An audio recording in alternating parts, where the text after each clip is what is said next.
Vamos a comenzar con la parte donde lo hemos dejado el día de ayer, ¿no? Que es un ratito,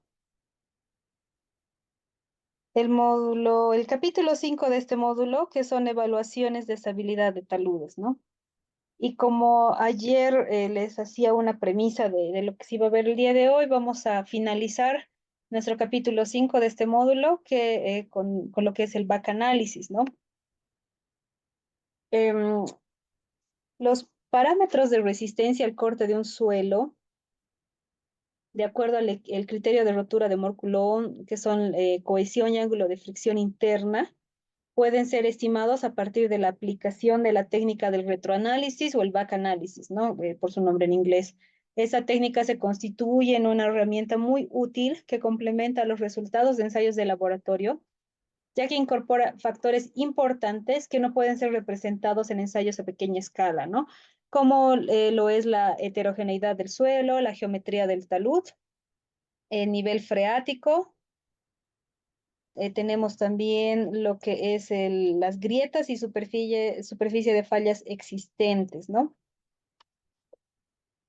El procedimiento para realizar lo que es el backanálisis o el retroanálisis es la recopilación de datos geométricos y geomecánicos del talud, representado por el material o los materiales correspondientes.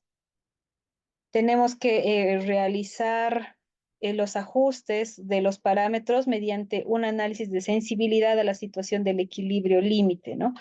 Acá vamos a parar un poco para retornar al anterior punto, que les decía que era la recopilación de datos geométricos y geomecánicos del talud. ¿Qué quiere decir? Que tenemos que contar para nosotros poder aplicar este método, esta metodología, debemos contar con lo que es el perfil antes de la falla, ¿ya? Y debemos contar con el perfil del terreno post falla. Eh, de esa manera nosotros vamos a poder ver e identificar cuál ha sido el estado de nuestro talud una vez que se ha realizado la falla, ¿no? Para que se pueda simular lo más aproximado posible la superficie de deslizamiento ocurrido en la realidad. Los softwares nos permiten imponer una superficie de falla predefinida, ¿no? Entonces, nosotros en cualquiera de los softwares de equilibrio límite que estemos utilizando, podemos nosotros imponer que por dónde va a fallar nuestro suelo, ¿no? En este caso se está observando que es el perfil de un talud antes de que falle, ¿no? Y por este sector es donde se ha podido identificar que ha ocurrido la falla. ¿Por qué? Porque ya ha ocurrido un deslizamiento previo, ¿no? Este método se utiliza específicamente para sectores que ya han fallado y nosotros queremos realizar cualquier tipo de obra en el sector, restablecer las obras que se tenían, puede ser un camino, nuevamente ver de construir casas o edificios en el sector, entonces necesitamos conocer las propiedades actuales del suelo, ¿no? Y para eso nos sirve este método. Entonces, como les decía, los softwares de elementos del equilibrio límite que nosotros utilicemos, ya sea Slide, el Slope W, el Plaxis LE, nos van a permitir nos predefinir una superficie de falla y también lo que es mover nuestros rangos de análisis, ¿no? No sé si se logra observar, aquí hay unas como flechitas que nos indica de dónde a dónde se está realizando el análisis y en este caso es a lo largo de todo este perfil, ¿no? Esta imagen, por ejemplo, es obtenida del Plaxis LE, ¿no? Se ha hecho un análisis para este perfil con ese software, que no es de elementos finitos, no es es un paquetito que tiene el Plaxis, donde se realiza equilibrio límite, ¿no? Entonces de ahí está extraída esta imagen por si alguien quiere saber. Después, lo que les decía, ¿no? Se debe ajustar, se debe realizar un ajuste de los parámetros mediante un análisis de sensibilidad a la situación de equilibrio límite. Es decir, se tiene que ajustar nuestros parámetros a un factor de seguridad igual a la unidad o lo más próximo posible para que simule justamente la falla. Entonces, eso se puede trabajar con dos opciones, ¿no? Se puede trabajar en nuestros softwares de equilibrio límite, ya sea por análisis de sensibilidad, como nos indica acá en el procedimiento, o también con el análisis probabilístico, ¿ya? De esa forma, por ejemplo, el primero, el análisis de sensibilidad, nos va a permitir definir la propiedad a ser evaluada o propiedades. Ya eso en primera instancia, o sea, nosotros podemos, tanto en el análisis de sensibilidad o probabilístico, podemos considerar que todas las propiedades del suelo vayan a tener un cambio dentro de un rango. ¿Qué quiere decir? Nosotros podemos hacer variar. Pónganse un ejemplo para esta unidad geológica geotécnica, hacer variar solamente la cohesión, solamente el ángulo de fricción, trabajar también con lo que son los pesos específicos o hacer variar los tres parámetros, ¿no? Entonces, para el análisis de sensibilidad, y eso lo vamos a ver ya en las clases de mañana y pasado, nosotros podemos utilizar el valor promedio o el valor, la media de ese parámetro. Eso es lo que nos va a permitir nos va a pedir en los inputs. Y también para el análisis de sensibilidad nos va a pedir que nosotros ingresemos lo que es el valor máximo relativo y el mínimo relativo.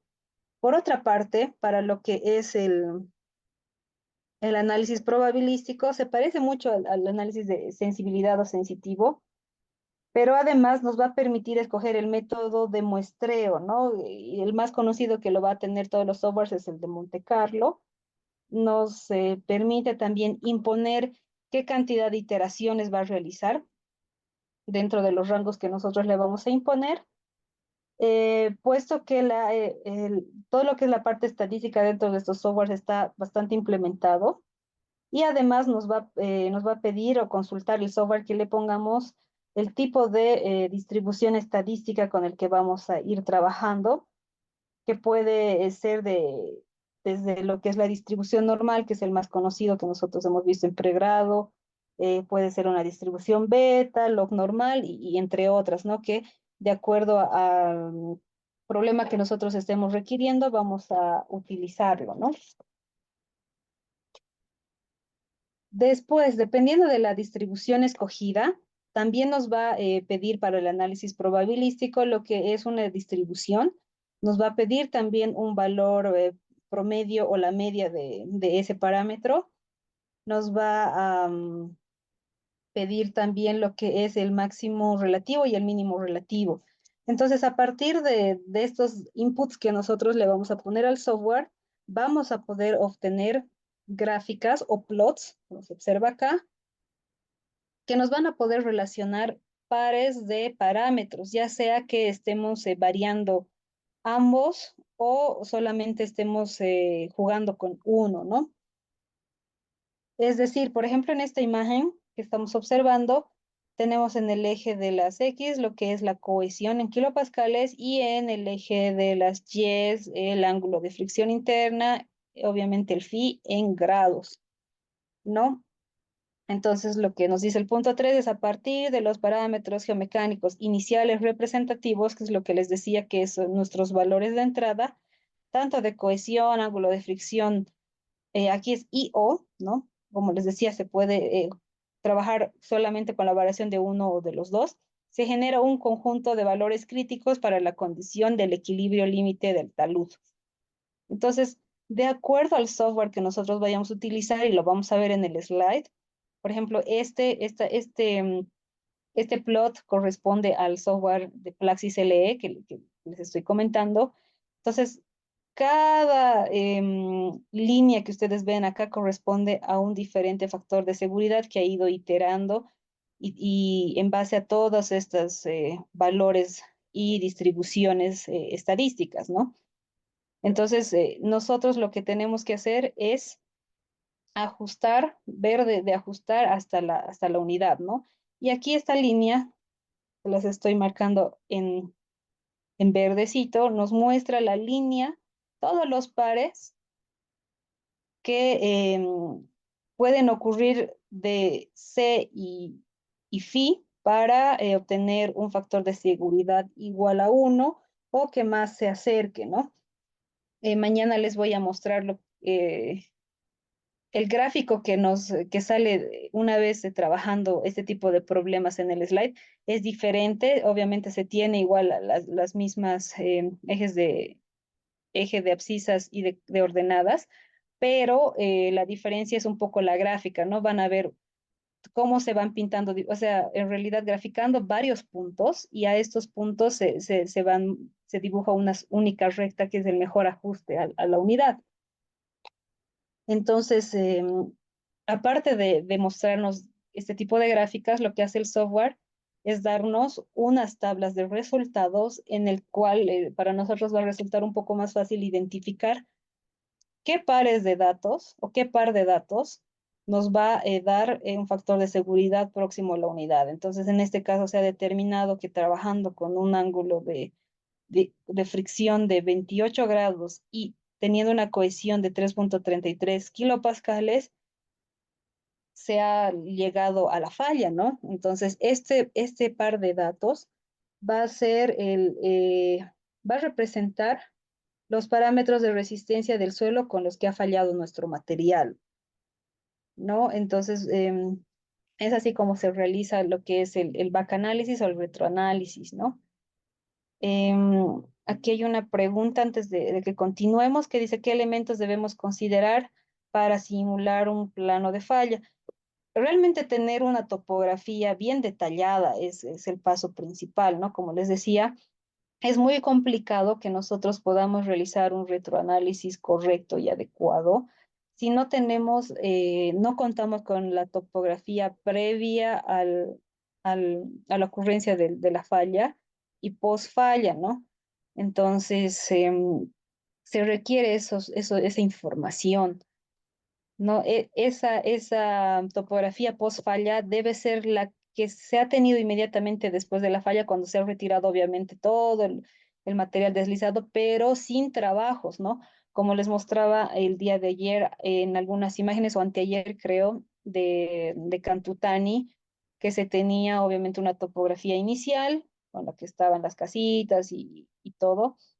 Se tiene una imagen con todo lo que es ya el deslizamiento, pero retirando todo eso, se tiene otra topografía que en la actualidad ha cambiado totalmente porque, bueno, la alcaldía ha realizado unos trabajos de terraceo, conformación, y ahí para dar un poco de estabilidad al sector antes de que netamente se ingresen con todo lo que es las obras de estabilización en el sector, ¿no?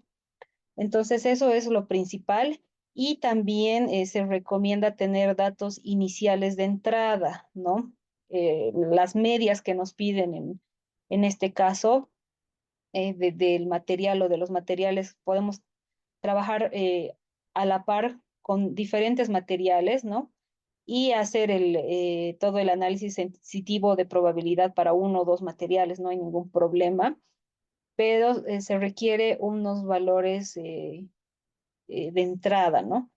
Y estos valores de entrada, pues es recomendable que se tomen de los resultados del laboratorio que nosotros tengamos. Entonces, es importante para que puedas realizar un retroanálisis adecuado que también obtengas los resultados de ensayos de laboratorio del estrato que tú estás queriendo ver, ¿no?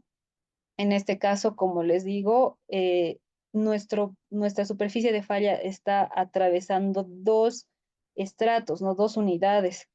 Entonces es la primera que se le ha denominado en este caso, si ustedes observan el modelo, de un depósito residual o de basura, ¿no? Que es un mix de suelo con lo que eran los residuos sólidos del sector.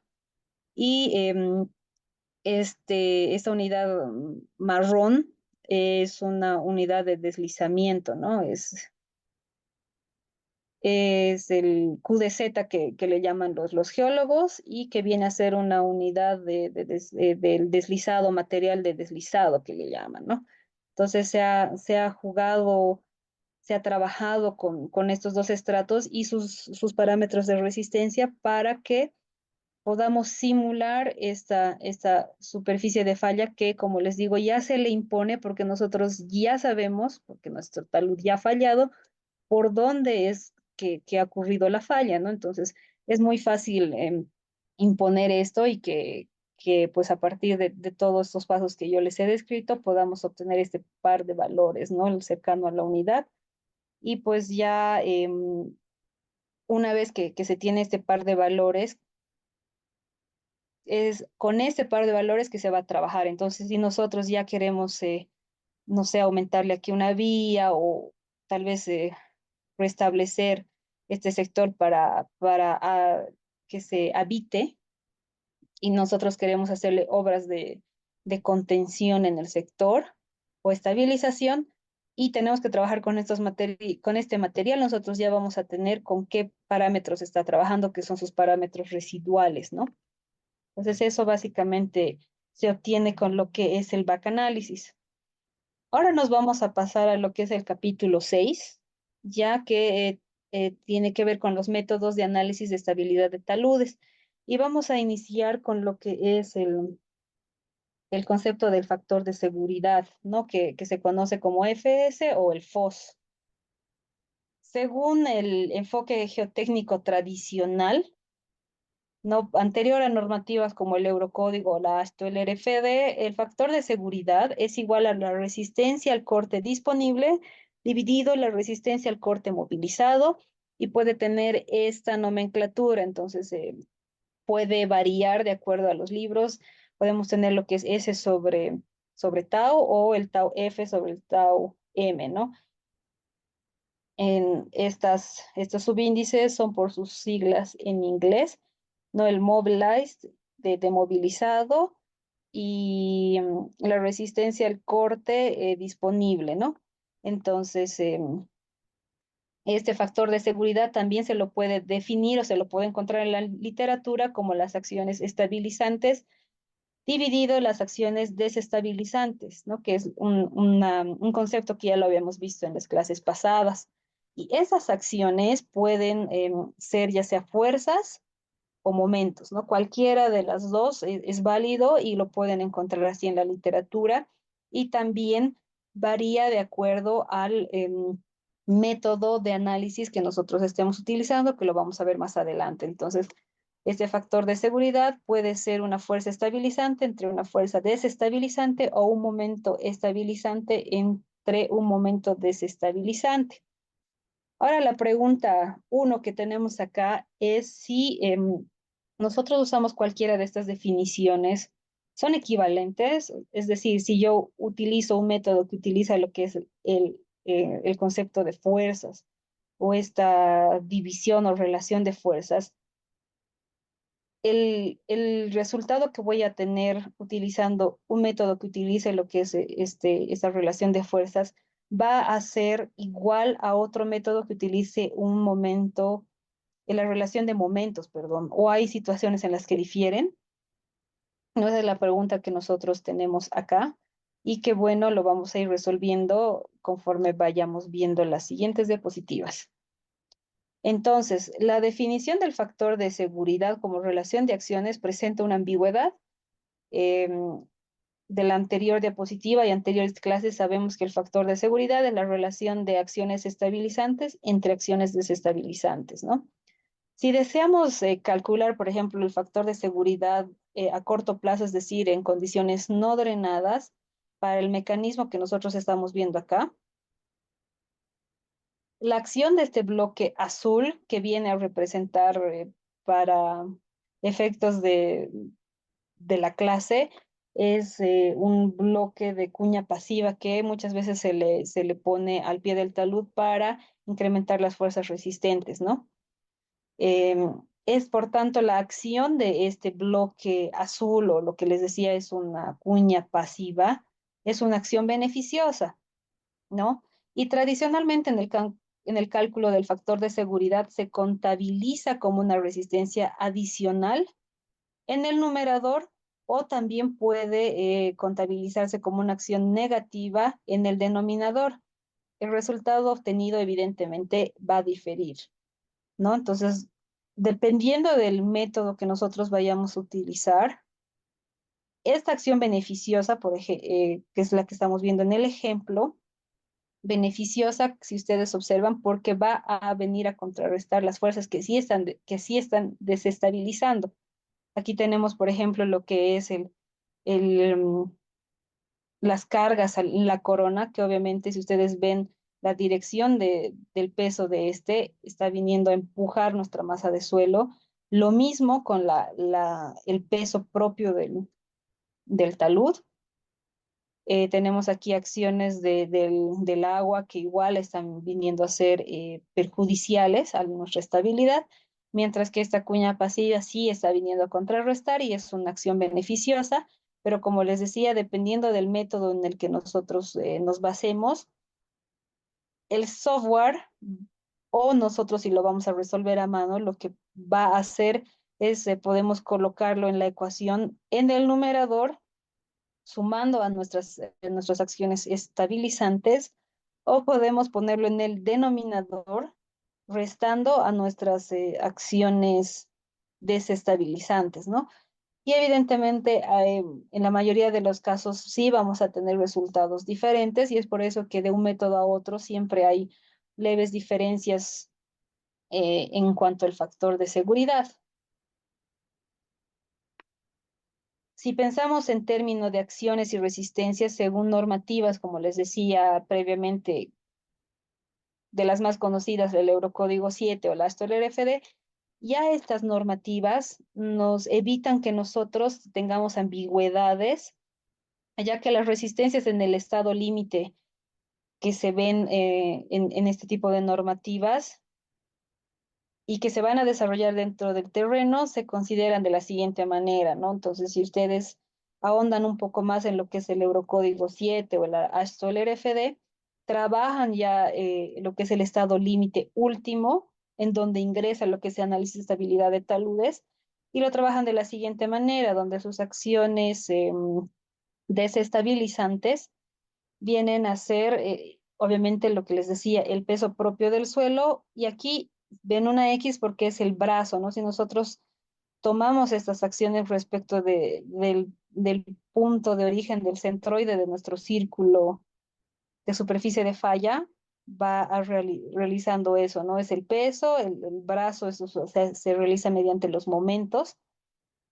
Entonces tenemos multiplicado nuestro brazo, que es X. Lo propio se hace para lo que es la carga en la corona del talud, que es FB por su brazo, que es XB. Lo tenemos acá. Tenemos lo mismo para lo que es las acciones en este caso, de agua, presión intersticial en una grieta de tracción, en este caso. Entonces es el FB doble por el ZB doble, ¿no? Que es su brazo de palanca. Y a este estamos restando nuestra acción beneficiosa, que viene a ser la carga de este bloque azul por el brazo XM, ¿no? Y en nuestras fuerzas resistentes no van a hacer nada más que eh, nuestra cohesión en condiciones no drenadas, ¿no? Nuestra resistencia al corte no drenado. ¿Y por qué este CU? Porque estamos tomando el ejemplo de que vamos a calcular el FOS a corto plazo, es decir, en condiciones no drenadas, ¿no? Por lo que es el brazo de nuestra, de todo lo que es nuestra resistencia al corte, y si ustedes pueden ver es esta S, ¿no? Entonces se desarrolla un esfuerzo cortante en todo lo que es la superficie de falla, entonces se hace ese cálculo del brazo y nuevamente para nosotros obtener todo este perímetro, multiplicamos lo que es el R por el tita, ¿no? El ángulo eh, de, de nuestra superficie de falla. Es de ahí de donde vienen estas ecuaciones. Y bueno, la deseada falta de ambigüedad que nosotros deseamos en nuestros métodos de análisis de estabilidad de taludes se puede aplicar a nuestro factor de seguridad con esta nueva relación, ¿no? Que es la resistencia al corte disponible, es decir, la que tenemos en el momento actual, momento cero de nuestro talud, y la resistencia al corte movilizado, es decir, la que puede movilizarse si nosotros desencadenamos algún tipo de fuerzas de las que hemos visto el día de ayer, en donde nuestra resistencia al corte, como les comentaba, está dado por la ecuación anterior que hemos visto. Únicamente en el denominador estamos poniendo lo que sería nuestro brazo de palanca, ¿no? Y para efectos de nuestro ejemplo, es decir, nuestro factor de seguridad a corto plazo o en condiciones no drenadas, este tau va a ser igual al CU, es decir, la resistencia al corte no drenado. Finalmente, nuestro factor de seguridad va a ser lo que es el CU por R al cuadrado por tita, ¿no? Dividido lo que son nuestras acciones desestabilizantes, si retornamos a la anterior diapositiva, estas, ¿no? Y es lo que se está representando acá y es lo que se utiliza o cómo se maneja ya en cuanto a las normativas de diseño como la ASTEL RFD y el Eurocódigo 7 y de esa manera estamos evitando ya la ambigüedad de los criterios, ¿no? Y ahora la pregunta del millón es que la mayoría se debe preguntar, ¿qué factor de seguridad se necesita para garantizar la estabilidad de un talud? Y pues la respuesta se basa en la experiencia y la práctica establecida, las cuales ambas pueden estar equivocadas, ¿no? Y por ello, debido a estas dos razones, es que no tenemos un valor o un único criterio en cuanto al factor de seguridad a nivel mundial, ¿no? Si nosotros observamos, por ejemplo, acá estamos viendo factores causales de deslizamientos y algunos momentos en que esto se va remediando, se va mitigando, ¿no? Si nosotros observamos, por ejemplo, la imagen, podemos ver el desarrollo de una falla progresiva. Ya inicialmente en el tiempo, o sea, tenemos en el eje de las X el tiempo y en el eje de las Y el factor de seguridad. En un tiempo t igual a 0, nuestro talud contaba con un factor de seguridad Y, ¿no? Obviamente acá vamos a partir de esa premisa. Y se ha ido desarrollando deformaciones con respecto del tiempo debido a un tipo de erosión o meteorización en el material. Entonces, debido a cualquiera de estos dos fenómenos, vamos teniendo una oscilación prácticamente mínima en el factor de seguridad hasta que tenemos la ocurrencia de un factor desencadenante como es esta precipitación intensa, ¿no? Que hace que nuestro factor de seguridad decrezca hasta un cierto valor. Pasado nuestra lluvia intensa y transcurrido un tiempo, ¿qué es lo que va a pasar con nuestro talud? Nuestro talud vuelve a tener unas condiciones parecidas a las que tenía en el tiempo t igual a 0 e incrementa nuevamente su factor de seguridad. ¿Por qué ocurre esto? Porque obviamente el agua que se ha infiltrado puede que se haya puesto en equilibrio nuevamente, se haya disipado esta agua infiltrada y entonces nuestro eh, material vuelve a tener un factor mayor de seguridad, obviamente menor al que teníamos al inicio, pero incrementa respecto del que se tiene mientras ha durado nuestra lluvia intensa, ¿no? Y en este caso todavía se lo considera, como indica acá, estable. Posteriormente a nuestro factor de seguridad vuelve a tener oscilaciones en el factor de seguridad debido a a los mismos fenómenos que se tenían en un inicio, ¿no? Que eran el tema de meteorización, erosión. Y en el caso de que ocurra, por ejemplo, un fenómeno que acá lo están poniendo de ejemplo, que es la erosión al pie del talud, muy perjudicial para nuestro factor de seguridad. Este va a decaer nuevamente hasta un valor, como ven acá, bastante inferior al que teníamos debido a la ocurrencia de lluvias, ¿no? Y si a este fenómeno que le ha ocurrido a nuestro talud ocurren lluvias persistentes, como pueden haber, ocasionan nuevamente una oscilación y posterior decremento en nuestro factor de seguridad. Entonces, a partir de ello, obviamente por esta lluvia persistente puede ocurrir una recarga en el nivel freático o lo que es el incremento en las presiones intersticiales. Una vez que ha calmado nuestras lluvias, nuestro suelo puede disipar estas presiones adicionales debido a la lluvia y incrementar un poco lo que es el factor de seguridad, pero nuevamente, ¿no? Acá estamos viendo que ha ocurrido nuevamente unas lluvias intensas, fuertes, y tenemos una reducción. Nuevamente nuestro suelo está recuperando algo de estabilidad y va oscilando así con el tiempo, ¿no? Entonces, por eso es que se lo conoce a nuestros deslizamientos y como lo veíamos ayer, progresivos.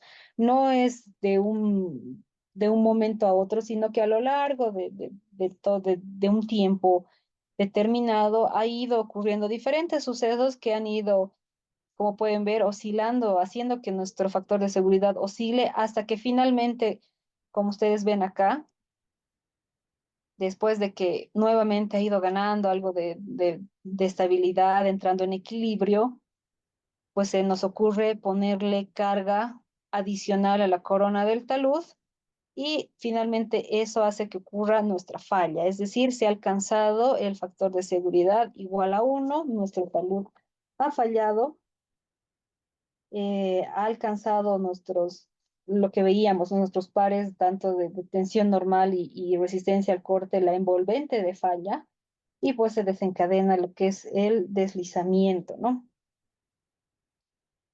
Y bueno, si bien, como les decía, no hay un solo criterio, no hay un valor oleado y sacramentado a nivel mundial, en el enfoque tradicional que aún manejamos en muchas partes del mundo, se requiere por lo menos que el factor de seguridad sea mayor a 1.3, ¿no? Sin embargo, cuando ya estamos utilizando normativas de diseño, como les mencionaba anteriormente, eh, por ejemplo, el Eurocódigo o lo que es la ASTO, el RFD en esta otra parte del mundo, podemos tener factores de seguridad menores, pero en este caso ya no se van a llamar factores de seguridad, como vamos a ver acá, sino que se llaman el factor de sobrediseño, por sus siglas en inglés es Over Design Factor, se conoce como ODF. Y este puede ser igual a 1, nunca inferior, ¿no? Puede ser igual o mayor a 1. Entonces, ¿por qué se nos permite utilizando normativas de diseño tener este ODF igual a 1? La razón principal es porque cuando nosotros estamos trabajando con normativas de diseño para estabilidad de taludes, se le aplican factores parciales de seguridad tanto a nuestras acciones, a nuestras propiedades de materiales y a nuestras resistencias. Em, por ejemplo, en cuanto a las acciones, lo que hacen estos normativas de diseño es el de mayorar el valor em, de nuestras acciones, ¿no? Es decir, lo hacen más perjudicial, lo mayoran. En cuanto a las propiedades de los materiales, y estos son resistentes, ¿no? Las propiedades de resistencia, el ángulo de fricción interna, lo que es la cohesión y lo que es nuestra resistencia al corte no drenado, a estas propiedades resistentes de nuestros materiales, las normativas de diseño lo que realizan es una minoración, ¿no? Es decir, un ejemplo, obviamente hay normativas, hay casos de evaluación, pero les doy un ejemplo. Si nosotros teníamos un ángulo de fricción de 33 grados para un material A, Si nosotros aplicamos estos factores parciales, eh, un ejemplo es dividirlo entre 1,5, digamos, que es uno de los criterios que se manejan en el eurocódigo en una de las combinaciones. Ese, ese material ahora ya no va a tener 33 porque tenga 28, ¿no? Un ejemplo. Entonces, como ya se le está minorando todo lo que es los parámetros de resistencia a nuestro material y se está mayorando lo que son las acciones desestabilizantes, entonces es por eso que con tal de que nosotros lleguemos a un ODF igual a 1, que como les digo, este viene a representar nuestro factor de seguridad, estamos más que satisfechos, porque además los normativas de diseño como el Eurocódigo realizan diferentes análisis, lo que les decía hace un momento, se evalúan diferentes combinaciones, ¿no? En donde se van cambiando diferentes factores y es así que nosotros podemos estar más que satisfechos con un ODF igual o mayor a 1 para el caso de que nosotros estemos usando normativas de diseño, pero si vamos a trabajar con el enfoque tradicional, es decir, trabajando con los valores que nos está dando nuestros resultados de ensayos de laboratorio, sin hacer una evaluación adicional tanto a nuestras acciones desestabilizantes como a nuestros parámetros de resistencia, pues sí, en la mayoría se requiere que este factor de seguridad sea mayor a 1,3. Disculpe, eso sería en condiciones pseudoestáticas, porque para condiciones dinámicas es muy bajo. Sí, en las condiciones dinámicas, obviamente se permite que tu factor de seguridad sea menor a 1,3, ¿verdad? Eh, ¿Qué quiere decir? Cuando nosotros estamos aplicando, por ejemplo, sismo, si ustedes hacen referencia a normativas o manuales, te va a decir, haz el análisis sin el sismo. Entonces tienes que tener un factor de seguridad mayor a 1,3.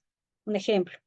Pero si tú le vas a aplicar el sismo, con tal de que estés arriba de 1,1, estás ok. Entonces eso te lo va a delimitar, como les decía, la normativa que tú vayas a utilizar para un caso establecido. Porque no es lo mismo que, y vamos a ver ahorita algunos ejemplos de tablitas de algunos manuales, de algunos libros de factores de seguridad que van a tener diferentes criterios de recomendaciones del factor de seguridad, ¿no? Eso. Y bueno, lo último que está ocurriendo es una definición alternativa de lo que es el factor de seguridad. No hay que tener en cuenta conceptualmente que el factor de seguridad se basa en una relación de fuerzas o tensiones. Y las tensiones no son nada más que fuerza dividido entre área, ¿no? Sin embargo, las últimas investigaciones han demostrado que si queremos evaluar la estabilidad de un talud en el marco del diseño basado en el desempeño, es más apropiado utilizar esta relación que estamos viendo acá, en donde relaciona desplazamientos producidos entre el desplazamiento ocurrido en el colapso, ¿no? Es decir, aquí ya viene a tratar lo que son deformaciones netamente. Sin embargo, hasta el momento, este tipo de enfoque se está utilizando únicamente para efectos de investigación, ¿no? Lo que son tesis de doctorados, entre otros, y para estudios forenses. ¿A qué me refiero con eso? Que son estudios que se realizan a deslizamientos complejos que se han realizado o que han ocurrido en el pasado, y pues este, este enfoque está fuera del alcance del módulo, pero para el que tenga un poco de interés puede hacer una investigación más. Hay algunos papers en el que se está utilizando ya este enfoque, ¿no? Y como les decía, acá les estoy dejando algunas tablitas. Van a encontrar algunas también en los libros que se los he dejado en en el Drive para que ustedes puedan observar. ¿Y qué nos van demostrando estas tablitas? Como les decía, hay diferentes enfoques y criterios de acuerdo a cuánto es el valor mínimo de factor de seguridad que nos van a pedir. Es por eso que si ustedes realizan algún estudio, trabajan en alguna consultoría, es recomendable que siempre hagan referencia y se basen en un solo criterio, ¿no? Es mejor no mezclar los criterios, pues vamos a entrar en un dilema de cuál es el correcto. Entonces, por ejemplo, en la parte izquierda, nosotros estamos observando que esta tabla en específico, que dice factores de seguridad recomendados, eh, contra la pérdida de vidas, ¿no? En un periodo de retorno de lluvias de 10 años. Entonces, acá ya está relacionando ciertos tipos específicos, tanto del factor desencadenante como lo que vendría a ser su perjuicio, en este caso pérdidas de vida. Entonces, si nuestra pérdida de vida en el sector es baja, aquí está, es despreciable, baja o alta, nosotros vamos a tener diferentes tipos de factor de seguridad recomendado. No podemos considerar pérdida de vida baja, no sé, en sectores donde realmente nosotros no sea virgen, digamos. Bajo puede ser tal vez una carretera porque es muy poco probable que en esa vía atraviese, no haya mucho tráfico, ¿no? Y alto obviamente se debería considerar en sectores urbanos, ¿no? Además, nosotros acá estamos también considerando lo que es el riesgo económico, es decir, si las pérdidas económicas que nosotros vamos a tener en el sector donde está emplazado nuestro talud va a ser de igual manera despreciable, bajo o alto. Entonces, un ejemplo, si nosotros vamos a considerar que, por ejemplo, vamos a tener un deslizamiento en el área de urbana y aparte vemos que ese sector, por ejemplo, están realmente poblada, se tiene hartas casas y aparte, no sé, se encuentra una estación del teleférico, pues obviamente vamos a tener alto riesgo de pérdida de vidas y nuestro riesgo económico también va a ser alto. Entonces, si nosotros cruzamos alto con alto, pues aquí te está indicando que el factor de seguridad mínimo que tú deberías tener para cualquier tipo de trabajos que vayas a implementar o simplemente haciendo la evaluación del estado actual del talud, tiene que ser mínimo 1.4. Acá estamos viendo otro tipo de tablas donde en este caso nos están mostrando la incertidumbre de nuestros parámetros de resistencia, ¿no? Es decir, como les decía, está muy de moda en los últimos tiempos recolectar la mayor cantidad de parámetros de un mismo material y si en lo posible de tratar de que se pueda ver tener varios datos a una misma profundidad, luego tener otros datos a mayor profundidad, un ejemplo, pero obviamente en nuestro medio esto resulta caro. Entonces, y en otros países se trabaja mucho con eso porque ustedes ya saben que nuestro material del suelo tiene bastante incertidumbre y es totalmente heterogéneo. Entonces, por ello es que se realiza este tipo de análisis. Y en este caso, lo que esta tabla nos está queriendo mostrar es eso, ¿no? Si nuestra incertidumbre es baja, es pequeña, es decir, nosotros realmente hemos hecho una prospección en campo geotécnica bastante ardua, contamos con un montón de ensayos de laboratorio, ensayos in situ, N cosas, entonces podemos considerar esta columna. Pero si por el contrario, no sé, nuestro contratante, la persona para la que le estamos realizando el trabajo, nos ha dicho, no, mira, me alcanza para que hagas un ensayo de corte en este material y a profundidad te doy para que me hagas un SPT, un ejemplo, y ya tenemos una incertidumbre grande, ¿no? Entonces, eso es lo que nos está mostrando acá. Y por otro lado, nos está definiendo los costos y consecuencias en caso de que ocurriese una falla. Si nuestro costo de reparación es comparable al costo de construcción y aparte no hay peligro para la vida humana, si nuestro talud falla, entonces tenemos lo que es la primera fila y la segunda fila, por el contrario, nos está mostrando que el costo de reparación es mucho mayor que el costo de construcción, ¿no? Que se ha tenido. ¿Cuánta plata hemos gastado tal vez para construir estimado lo que se tiene actualmente? Y aparte hay un peligro identificado para lo que es la vida humana. Entonces, si ustedes ven si tomamos como por ejemplo el caso uno, donde nuestro costo de reparación, es decir, si esto se falla, hay un deslizamiento, nos va a costar prácticamente lo mismo reparar los daños con respecto a la construcción y no vamos a perder muchas vidas. Se ha estimado que aquí en el sector no es muy poblado, no es urbano, es mediana, está como que entrándose el área rural. Podemos tomar este y si aparte hemos considerado que hemos hecho un buen estudio geotécnico, podemos considerar que nuestro factor de seguridad mínimo que vamos a alcanzar es de 1,25, ¿no?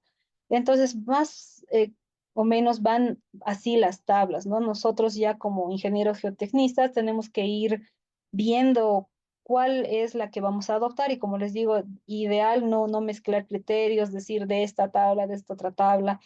Generalmente en los mismos autores recomiendan factores de seguridad tanto para condiciones, como lo decía el compañero, pseudoestáticas, estáticas y lo que es cuando ya ingresa factores dinámicos, ¿no?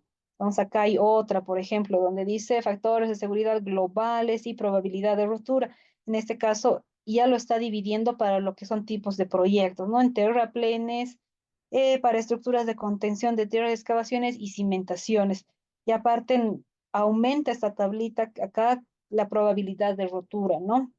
Entonces, esta probabilidad, nosotros lo vamos a ver yo creo que esta vamos a verlo la clase del viernes, en qué parte podemos ver lo que es la probabilidad en un modelo, ¿no?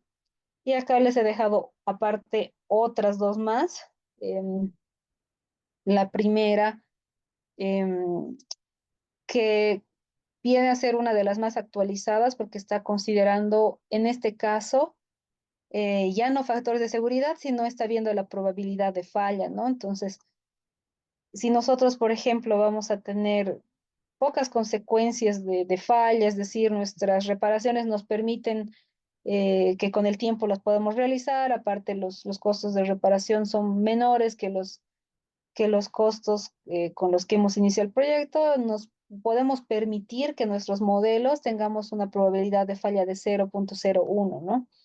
Si tenemos una probabilidad de falla de 0,1, indica acá, es inaceptable en la mayoría de los casos. Entonces, estos son lineamientos que nos están dando diferentes autores de acuerdo a la experiencia que ellos tienen a investigación que han hecho. Y acá les dejo otra interesante que a mí realmente me parece interesante, que lo ha publicado el autor Tenter y se basa en lo que es el estándar británico 6031, ¿no? En donde considera el factor de seguridad para una primera falla. Es decir, ahorita nuestro talud está estable, pero nosotros sabemos que estamos ante una potencial falla, va a ocurrir nuestra primera falla, consideramos esta columna de factores de seguridad propuestos, ¿no? Que se puede dividir para cortes, es decir, cortes temporales o permanentes y lo mismo para terraplenes permanentes o temporales. Y si por el contrario nuestro talud ha sufrido previamente ya un episodio de movimiento en masa y nosotros estamos realizando unas verificaciones o estamos planteando que en el sector obras de estabilización, de reconstrucción, etcétera, debemos considerar esta otra columna, pues estaríamos ante una falla reactivada, ¿no? O una segunda falla en el mismo sector. Entonces, como les digo, hay diferentes tablas así en la literatura que es importante que ustedes lo vayan conociendo. Nos vamos a pasar ahora a lo que son los deslizamientos traslacionales, eh, con el concepto de pendiente infinita, ¿no? El concepto de pendiente infinita se aplica a lo que son los deslizamientos traslacionales, en el cual la masa se mueve a lo largo de una superficie aproximadamente plana. Entonces acá tenemos una imagen en vista isométrica, pero si vemos la parte derecha, tenemos justamente una superficie, como les digo, somera, poco profunda, que está siendo plana, y si ustedes ven, esta línea es paralela a esta otra. Entonces, em, de esa forma podemos identificar lo que son deslizamientos traslacionales y este mecanismo es típico en suelos granulares sin cohesión o con una cohesión bastante baja. También estos deslizamientos ocurren en suelos aluviales o capas débiles de suelo roca erosionadas que se encuentran sobre capas competentes, ¿no?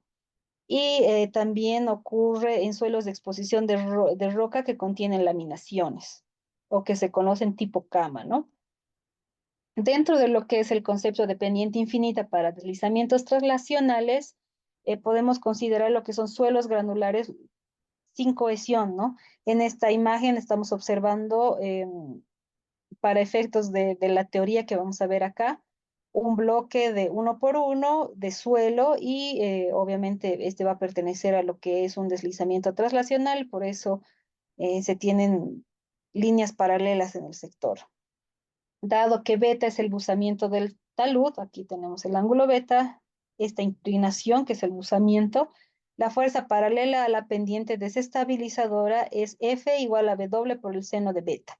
Entonces nosotros estamos viendo acá que esta fuerza F desestabilizadora que está yendo en contra de nuestros esfuerzos cortantes va a ser igual a W porque estamos considerando únicamente el peso de nuestro bloquecito de suelo por el seno de beta, ¿no? Para obtener esta dirección.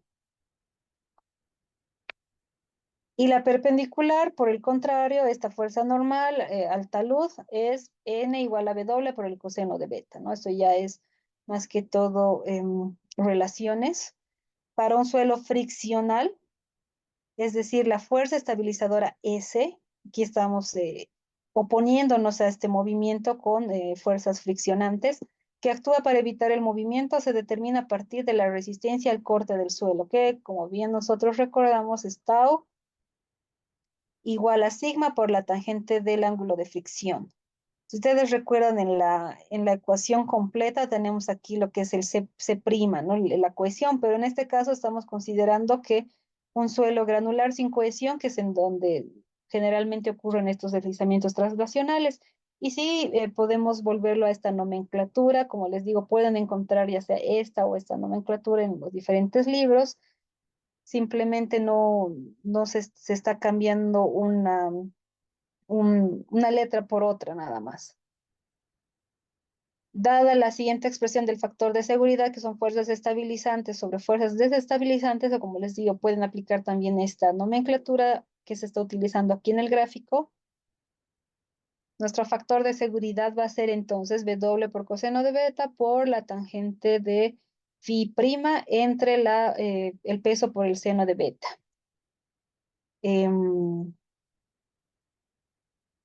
Allá me hacen una pregunta de qué ensayo se puede hacer para conocer la resistencia de un suelo granular. Lo más barato y lo más fácil que se puede realizar y convencional y lo encuentras en cualquier laboratorio es el ensayo de corte directo, ¿no? Ideal para suelos granulares. Ahora, si tienes acceso a la posibilidad de hacer un ensayo triaxial, pues perfecto, pero tienes que considerar también de qué tipo de suelo granular estás considerando, porque muchas veces, si ustedes ya van a campo, suelos, depósitos coluviales, por ejemplo, tienen muchas veces bolones, ¿no? Lo que comúnmente llamamos bolones, es decir, partículas realmente grandes, que si nosotros los llevamos al laboratorio, pues no van a entrar dentro de nuestra caja de corte. Pero hay un ensayo que es el corte directo in situ, ¿no? Entonces ahí se llevan celdas de mayores dimensiones a campo. Es el mismo procedimiento del corte directo en laboratorio, pero como les digo, la celda es más grande y la fuerza aplicada normal que va a realizar ese desplazamiento del bloquecito superior contra el inferior, lo realizan ya con otro tipo de fuerzas. Muchas veces utilizan anclajes, utilizan maquinaria para poder generar esa fuerza, porque ya se está ensayando un bloque más grande, ¿no? Volviendo a la diapositiva. Y si nosotros hacemos de aquí algunos eh, relaciones algebraicas, eliminamos W con W, el seno de beta entre el coseno es la tangente de beta y nos quedamos con esta relación nada más. en un estado límite, que es decir, el factor de seguridad igual a 1, lo que vamos a tener, si esto es igual a 1, nuestro ángulo beta, que es el buzamiento, va a ser igual a nuestro ángulo de fricción efectivo, ¿no? Y en estos criterios de pendiente infinita hay que tomar en cuenta que nuestra estabilidad no se ve afectada en primer lugar por el peso del suelo. Es decir, si ustedes ven esta relación para este caso de deslizamientos traslacionales, para un suelo granular sin cohesión, no tiene nada que ver nuestro peso del suelo, ni siquiera la altura de la pendiente, ¿no? Eso. Aquí creo que tengo, no, nada, continuamos. Y si ahora nosotros agregamos, necesitamos conocer lo que es la presión de poros a partir de una red de flujo en la pendiente, se lo puede realizar de la siguiente manera. Para este caso, ¿no? Recordábamos que nuestra fuerza normal es igual al peso del suelo por el coseno de beta, ¿no? Nuestro coseno de buzamiento. Si nosotros queremos convertir esta fuerza ahora en una tensión, vamos a dividir nuestra fuerza, que es W coseno de beta, entre el área, ¿verdad? Si ustedes recuerdan, pero nuestra área viene a ser esta longitud, y como estamos tomando un bloquecito unitario por 1, entonces L por 1 va a ser L, ¿no? Tenemos esa relación. Además, si ustedes observan acá, se ha aumentado como que un triángulo. Nuestra longitud va a ser igual a B entre el coseno de beta, ¿no? Y finalmente vamos a tener lo que es W coseno al cuadrado de beta entre B. Estos ya son, como les digo, cosas teóricas. Vamos a pasar lo más rápido posible porque realmente quiero que se queden sobre todo con los criterios, ¿no?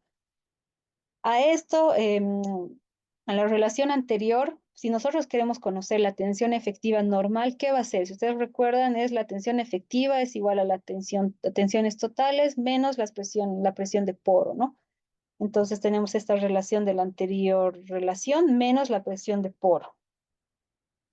Así, trabajando con W igual al peso unitario del suelo, multiplicado nuestra profundidad por nuestro ancho, que es B, nos va a dar lo que es nuestra presión efectiva, va a ser nuestro peso específico por la profundidad o espesor de nuestro bloque por el coseno al cuadrado de beta, menos la presión de poros, ¿no?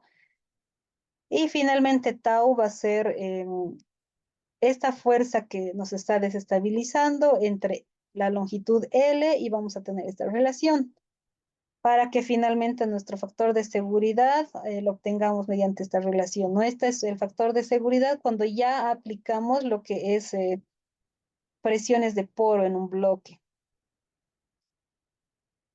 Asimismo, podemos introducir lo que es la relación de presión de poros RU dentro de nuestra formulita, en donde el RU que va a ser nuestro coeficiente de presión de poro, es igual a la presión de poros dividido entre nuestro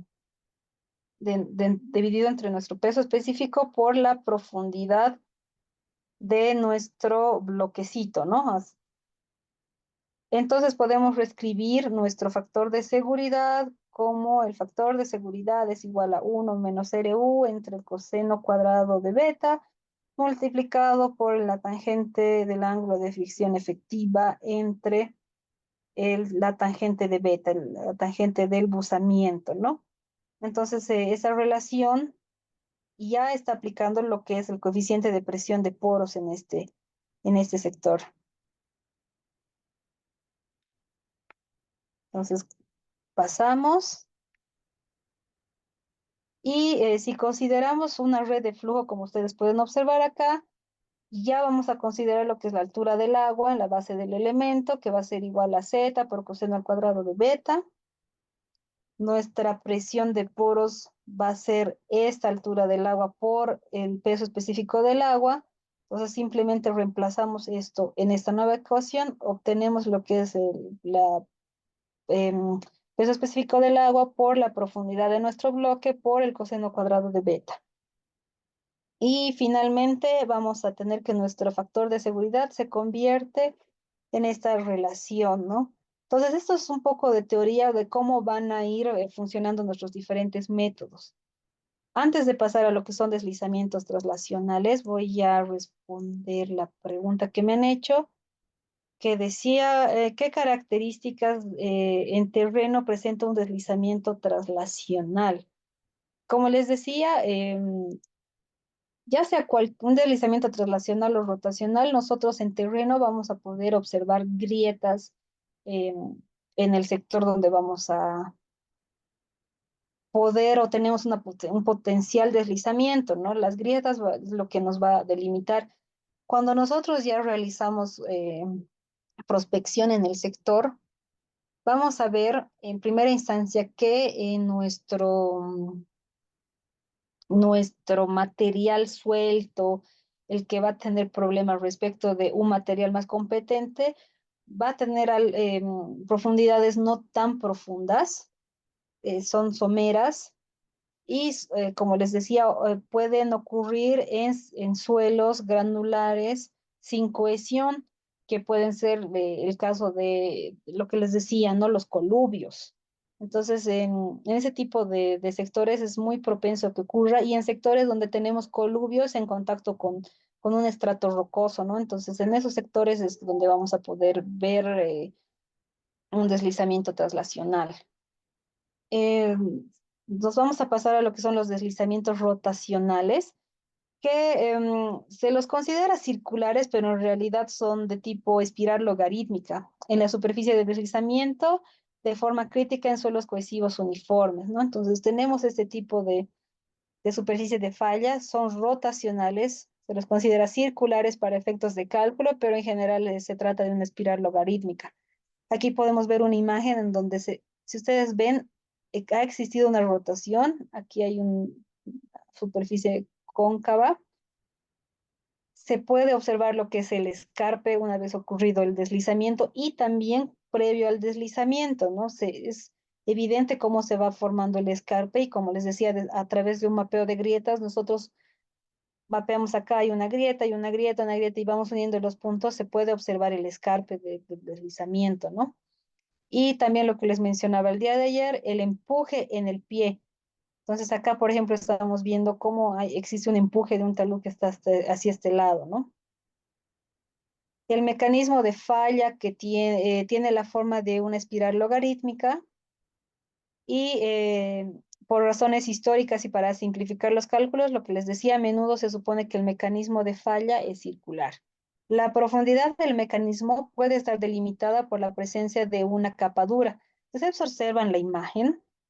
En esta se observa que nuestro deslizamiento, nuestra superficie de falla está llegando únicamente hasta el contacto con esta capa dura, competente, ¿no? Entonces está atravesando obviamente todo lo que es nuestros estratos débiles y no logra atravesar un estrato ya competente.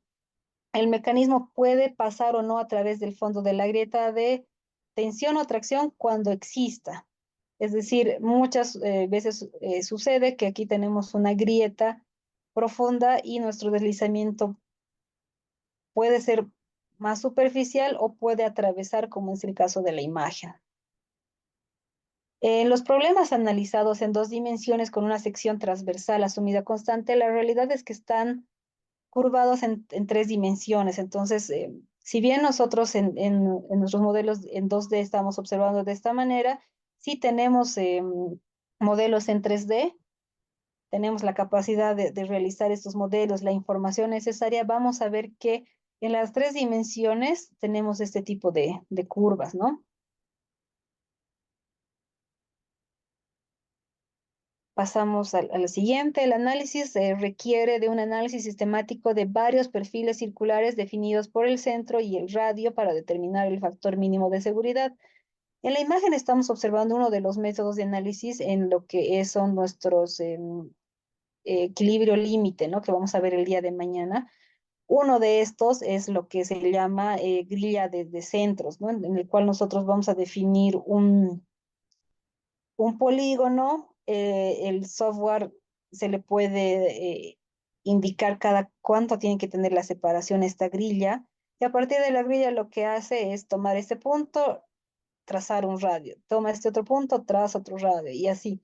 Vamos a hacer un montón de iteraciones a partir de la cual nosotros podemos ver cuál es la superficie de falla que nos va a botar un factor de seguridad menor. Es uno de los diferentes métodos que utiliza el software, ¿no?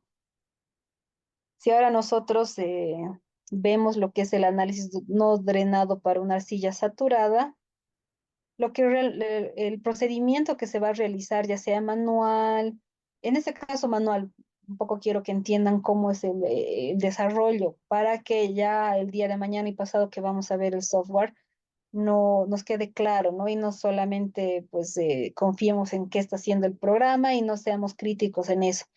Pues lo que va a hacer el software es va a elegir un círculo de prueba con un centro y un radio R, ¿no? Y obviamente se considera la masa giratoria que se denomina que va a ser A, B, C, D, nuevamente hasta A. Y obviamente el peso definido por W. Hay que tomar los momentos sobre O, que son los momentos desestabilizadores, y se va a tener lo que es W por el brazo de palanca X y los momentos restrictivos, que en este caso va a ser nuestro esfuerzo cortante a lo largo de la superficie de deslizamiento por todo el radio. En esta ecuación estamos viendo que los momentos de restricción a nuestros momentos estabilizantes va a ser em, el, la cohesión en condiciones no drenadas, el CU, porque estamos analizando una arcilla saturada en condiciones no drenadas por el radio, por este mu que está en radianes, ¿no? Y finalmente, nuevamente aquí les dejo el concepto de factor de seguridad, que ya lo deben tener bastante claro, para que finalmente para este caso nuestro factor de seguridad sea el CU por el radio al cuadrado, por N, dividido entre el peso del suelo por su brazo de palanca. Y hay que repetir todo este procedimiento para diferentes centros y radios. Hay que tomar en cuenta que si tenemos agua en la grieta, nos va a proporcionar una fuerza adicional hidrostática que va a actuar como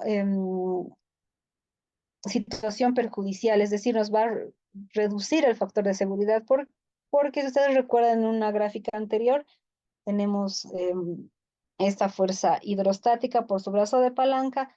Todo lo que está prácticamente al lado derecho va a ser perjudicial, va a venir a desestabilizar todo nuestro talud, y lo que está a la izquierda va a ser beneficioso, ¿no? Nos va a ayudar a incrementar nuestro factor de seguridad. La profundidad de la grieta por tensión depende de la historia de tensiones previas de forma compleja. Sin embargo, si nosotros em, tenemos incertidumbre al respecto o falta de información sobre el historial de tensiones, a menudo empleamos esta fórmula, ¿no? Que es la profundidad de nuestra grieta de tracción va a ser igual a 2 veces la resistencia al corte no drenado entre su peso específico, ¿no? Y finalmente, nuevamente les muestro lo que es la definición del factor de seguridad para el caso de una arcilla no drenada, y en este caso con grieta de tracción. Entonces, si nosotros dice acá, si el agua llena la grieta de tensión de E, que es acá, ¿cómo se alterará la ecuación del factor de seguridad? Entonces, se convierte de esta a esta ecuación, en donde lo único que se está incrementando en el denominador va a ser la fuerza del agua por su brazo de palanca ZW. Nos vamos a ver lo que son los métodos de equilibrio límite propiamente dichos, que va a ser nuestra premisa para que nosotros ingresemos el día de mañana ya a ver lo que es la introducción al software. Y bueno, hay muchos nombres que se les da a lo que es el método del equilibrio límite, que se lo conoce como em, LME por sus siglas en inglés, ¿no? Limit Equilibrium Method. Y también se lo conoce como el método de las dovelas. para indicar el marco general, pero también dentro de lo que es los métodos de equilibrio límite, vamos a tener diferentes submétodos y cada uno de ellos tiene su nombre debido a su inventor. El método general de las dovelas, que se basa en el concepto del factor de seguridad, ¿no? Resistencia al corte disponible entre la resistencia al corte movilizado, fuerzas estabilizantes entre las desestabilizantes y N conceptos que hemos visto a lo largo de la clase del día.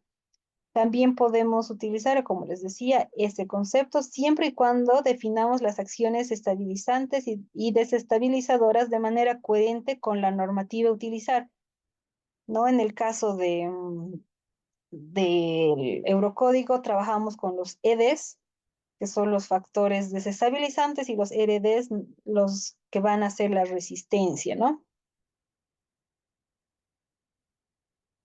En la imagen podemos ver cómo se trabaja, en este caso, lo que les decía, todo lo que está a mano derecha de nuestro em, centroide del círculo que vamos a definir, van a ser momentos desestabilizantes respecto del origen, ¿no? Entonces, en esto está en rojo para hacer referencia a estos factores desestabilizantes, y lo que está a la izquierda va a ser los momentos estabilizantes respecto del punto de origen O. Para determinar el factor de seguridad o relación de sobrediseño, lo que era el ODF, necesitamos conocer el peso total del segmento, es decir, el área por el peso unitario, eh, e incluir lo que es el centroide del segmento, el centro de masa, el centro del círculo de deslizamiento, y pues en el mundo real esto es complicado. Entonces, para efectos de cálculo, lo que realizamos por el método de las dovelas es dividir el segmento en varias porciones. Acá ya estamos viendo lo que es la división de esta masa del suelo en diferentes porciones que se conocen como dovelas, y el cálculo del factor de seguridad o relación de sobrediseño para este método básicamente se realiza con el siguiente procedimiento, ¿no? Identificar la superficie de deslizamiento de prueba con un radio R y un centro O. Dividimos la masa del suelo sobre la superficie de prueba, entonces la superficie de prueba, en varias rebanadas o slices, ¿no? Generalmente de igual ancho y altura. Entonces tratamos de que el ancho de esas dovelitas sea constante a lo largo de toda nuestra superficie de deslizamiento. En la base de cada corte se toma como una línea recta inclinada. Es otra de las asunciones que se hace, o suposiciones. Se calcula la altura media de cada rebanada, entonces, es decir, como ustedes ven, aquí tenemos una rebanada inclinada, pero para efectos de cálculo tomamos únicamente la altura media, ¿no? Es decir, a la mitad de nuestra dovela, y el ángulo de su base con la horizontal. Entonces, si ustedes observan acá, tenemos un ángulo alfa que va cambiando conforme avanzamos en cada dovelita. El segmento de todas las dovelas gira alrededor del centro del círculo como un cuerpo rígido. Ahí calculamos lo que es el factor de seguridad agrupado. Ya no es que tenemos un factor de seguridad por individual por cada dovela, sino que obtenemos un factor de seguridad agrupado por el diseño tradicional, o una relación de sobrediseño, un ODF, en normativas como el Eurocódigo, dependiendo del tipo de verificación requerida. Entonces acá les voy a mostrar un poco de todo lo que es más discretizado de lo que se realiza para el análisis de cada dovela. Como les decía, el ángulo de inclinación en la base de esta dovela se considera lo que es la altura promedio, y acá lo que está mostrando la imagen es el equilibrio que se realiza en la dovela al lado izquierdo y derecho, porque si ustedes observan, estamos tomando esta dovela como ejemplo, y se tiene que realizar, o sea, tiene que estar en equilibrio con las fuerzas de la izquierda y fuerzas de la derecha. Entonces, básicamente es lo que nos está mostrando la imagen de cómo realiza el software manualmente los cálculos, perdón, manuales o por software.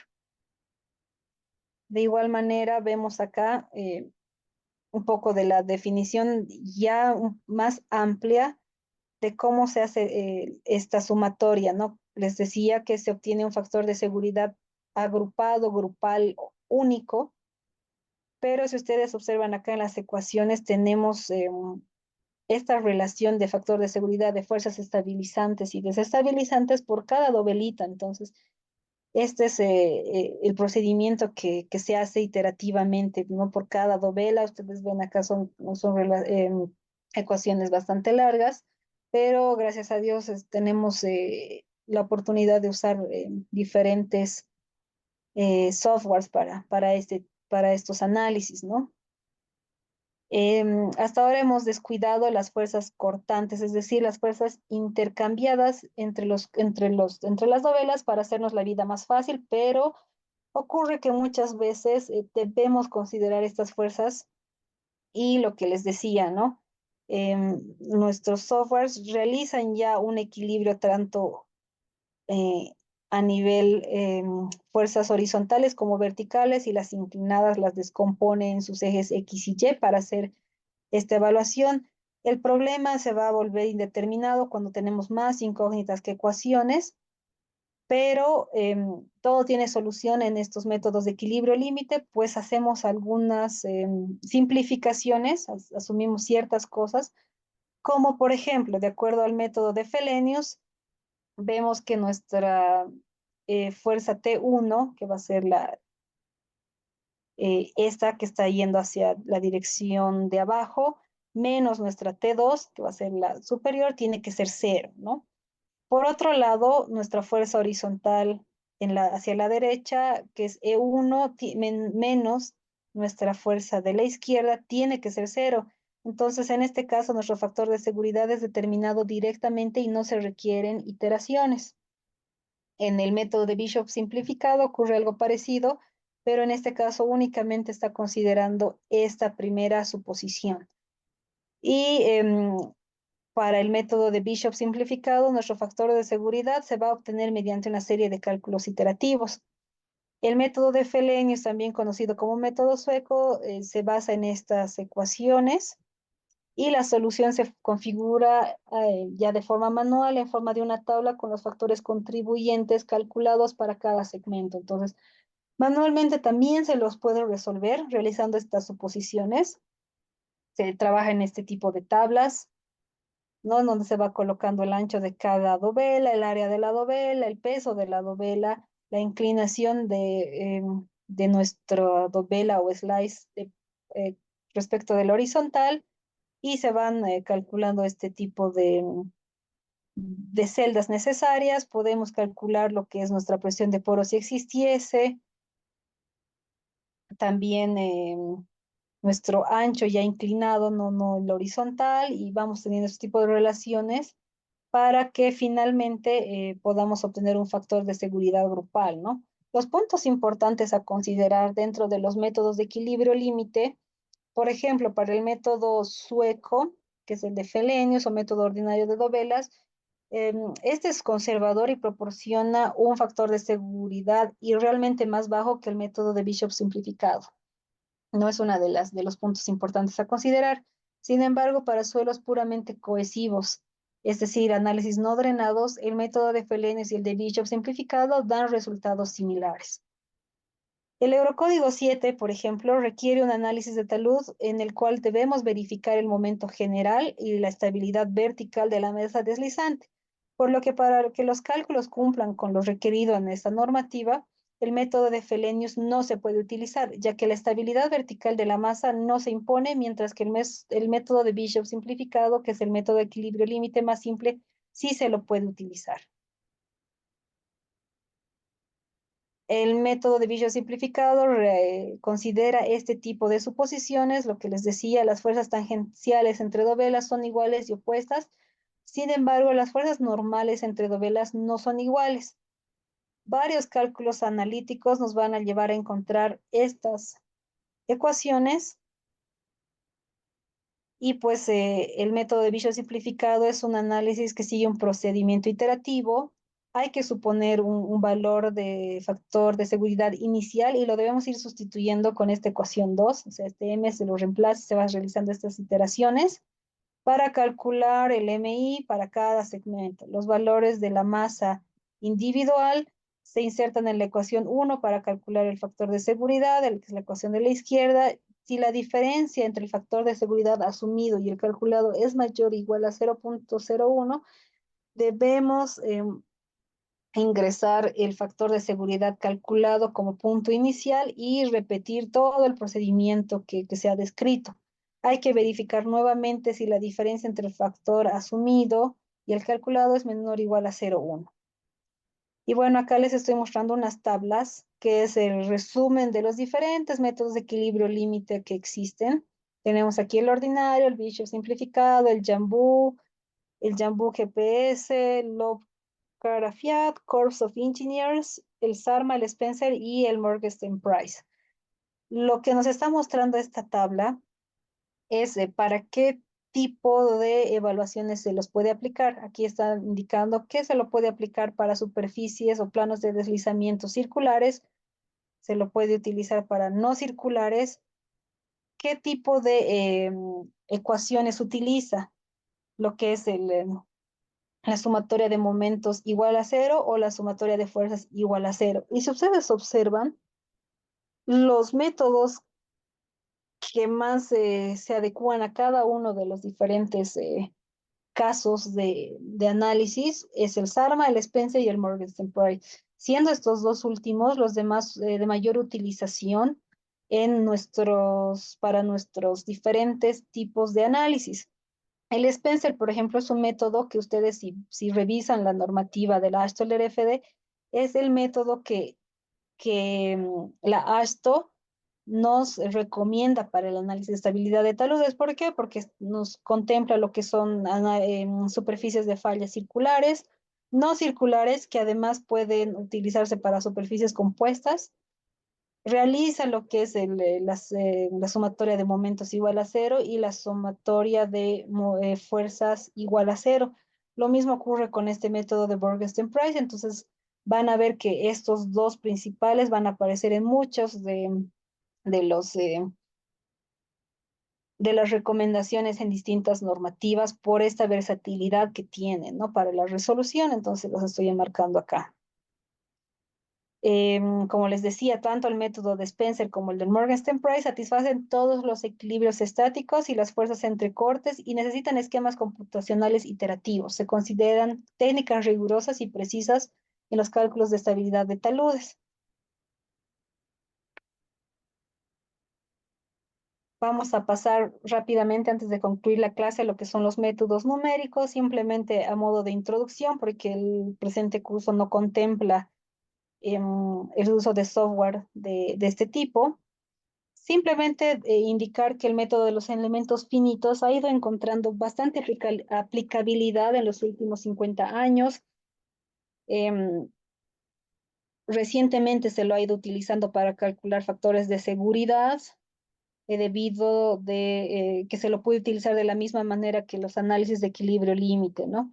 Los programas comerciales que realizan este tipo de análisis incluyen lo que es el Plaxis, creo que es el más conocido. Está también el software Phase 2 de, del grupo Rock Science y está también lo que es el Sigma W de la compañía Geoslope.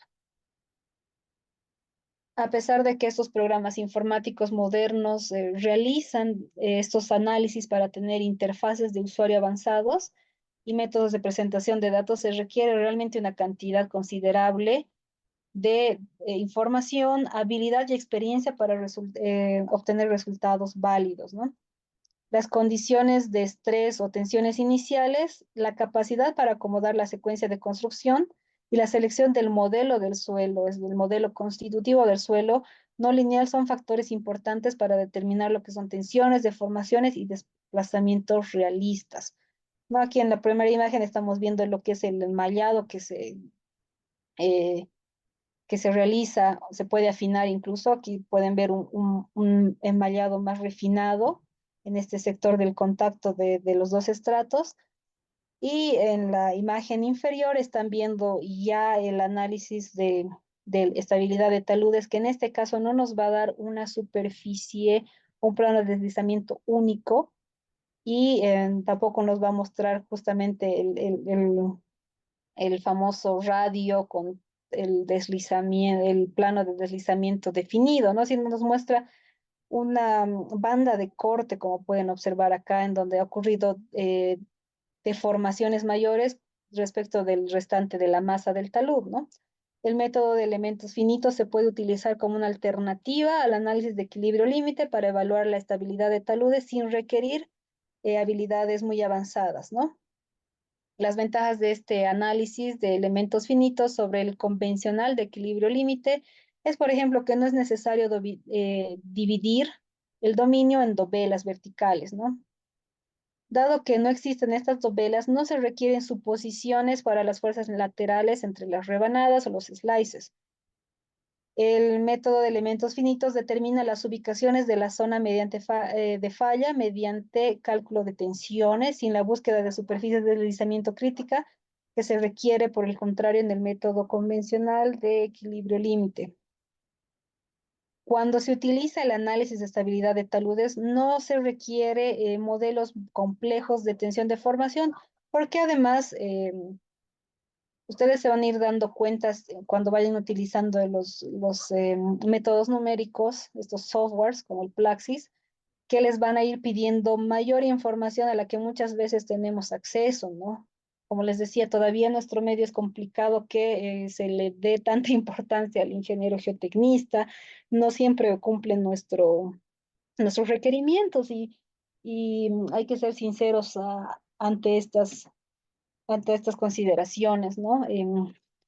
Entonces, por ejemplo, para el método que Griffiths y Lane describen para el uso de los métodos numéricos, mm, estamos dentro de lo aceptable si utilizamos lo que es el modelo perfectamente plástico o elastoplástico, según los criterios de Moore que habíamos visto en la primera clase, ¿no? Porque ustedes recuerdan, se puede y es válido que nosotros tengamos este tipo de simplificaciones si utilizamos un modelo constitutivo elastoplástico como el de Moore-Coulomb para el caso, si ustedes recuerdan de la primera clase, cuando necesitamos encontrar factores de seguridad, es decir, en lo que es la falla última, ¿no? Y pues generalmente si utilizamos lo que es un criterio de Moore-Coulomb o un modelo constitutivo elastoplástico, generalmente nuestros elementos finitos, nuestro análisis de elementos finitos nos va a requerir que tengamos por lo menos estos 6 parámetros, ¿no? Lo que es la cohesión, el ángulo de fricción, el peso unitario, el ángulo de dilatancia, el módulo de Young y la relación de Poisson. Y pues para determinar el factor de seguridad utilizando métodos de elementos finitos, es decir, análisis repetidos se llevan a cabo reduciendo cada vez la resistencia del suelo hasta un factor ligeramente mayor hasta que resulte en una condición inestable. El factor de seguridad para lo que son los métodos numéricos ya no se va a llamar FOS o FS, ¿no? Sino por el contrario se va a llamar SRF y así lo van a poder ver en softwares como el Plaxis. Em, el SRF viene del inglés Stress Reduction Factor o factor de reducción de resistencia, ¿no? Y como dice acá, se utiliza en lugar del factor de seguridad. Y esta condición inestable, se ocurre esta falla, cuando la solución en nuestro método numérico deja de convergir. Aunque el SRF y el FOS son iguales en principio, al igual que el factor de seguridad, este SRF es el factor por el cual el esfuerzo cortante debe dividirse de modo que la fuerza reducida esté en equilibrio apenas estable con los esfuerzos cortantes. Entonces, quiere decir que para nuestro método numérico, lo que va a realizar el programa va a empezar a evaluar lo que son las condiciones de tensiones iniciales y va a ir realizando deformaciones en todo nuestro modelo, ¿no?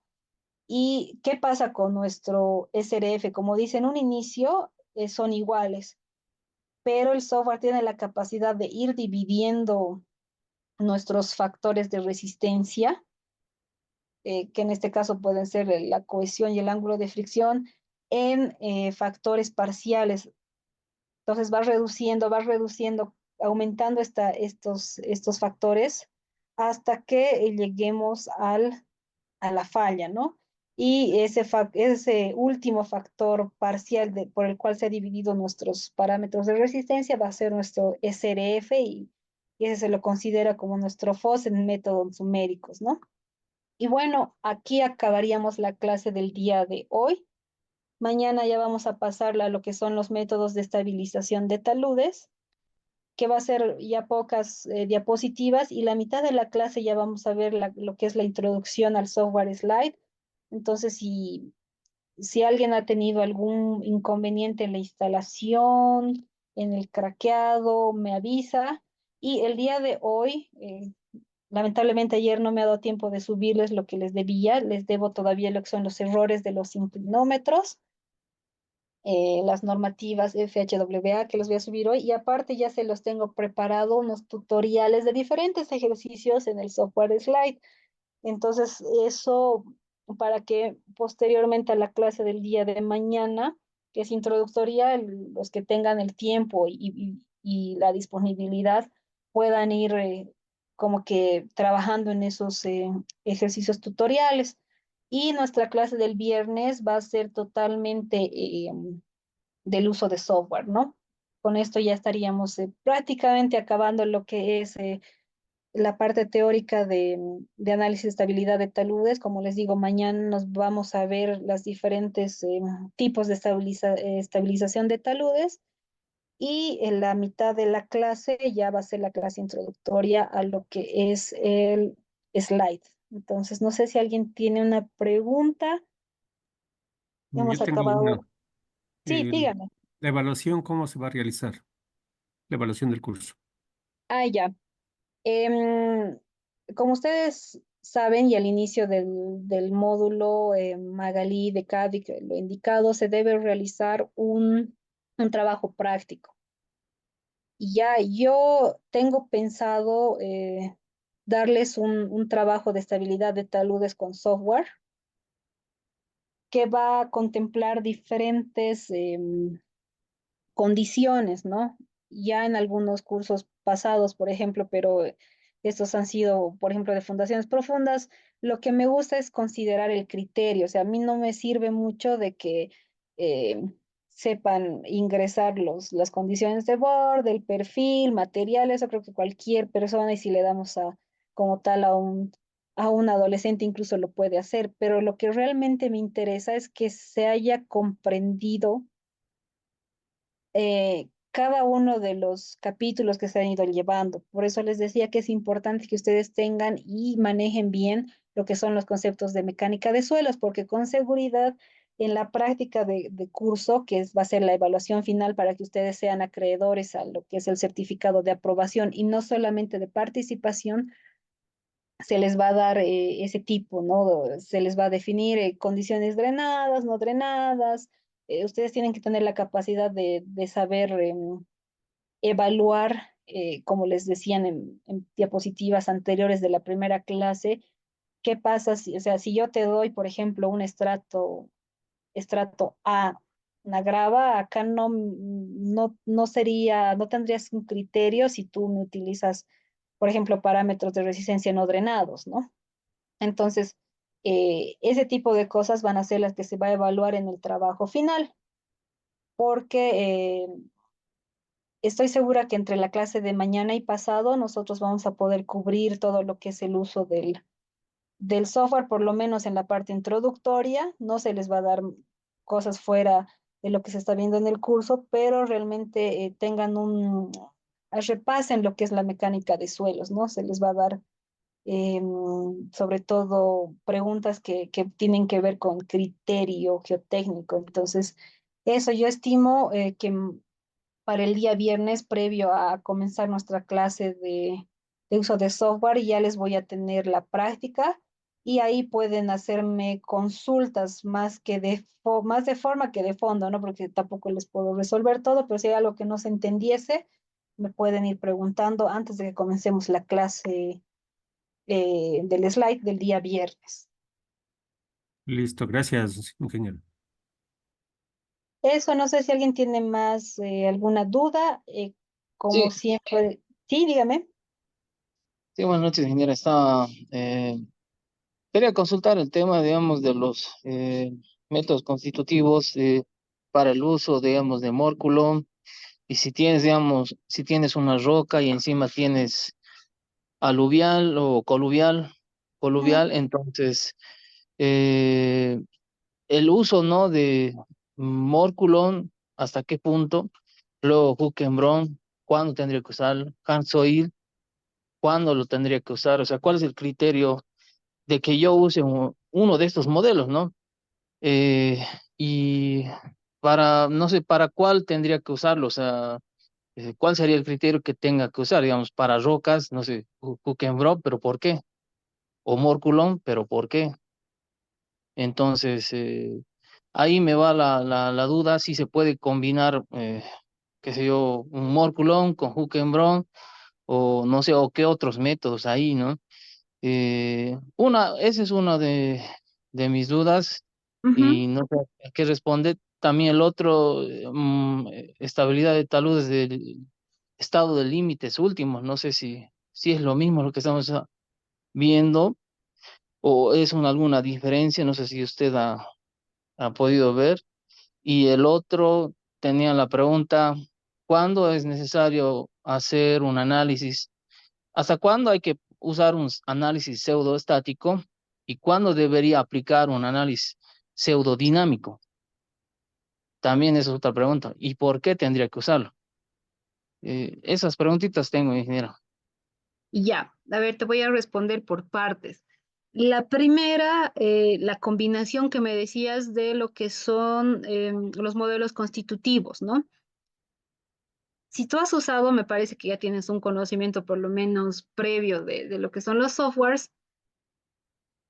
En la pantalla, por ejemplo, ahora voy a encender el puntero. ¿Qué pasa si nosotros, por ejemplo, este estrato inicial que tenemos acá es coluvio, lo que consultabas, ¿no?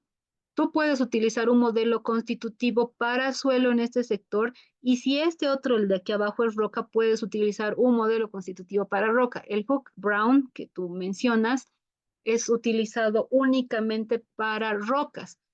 ¿Por qué? Porque ahí se tiene que ingresar y te va a pedir el software parámetros que los vas a conseguir realizando ensayos de carga puntual, el ensayo del UCS, ¿no? Que es compresión uniaxial simple en roca, y también información que te va a pedir de un triaxial de rocas.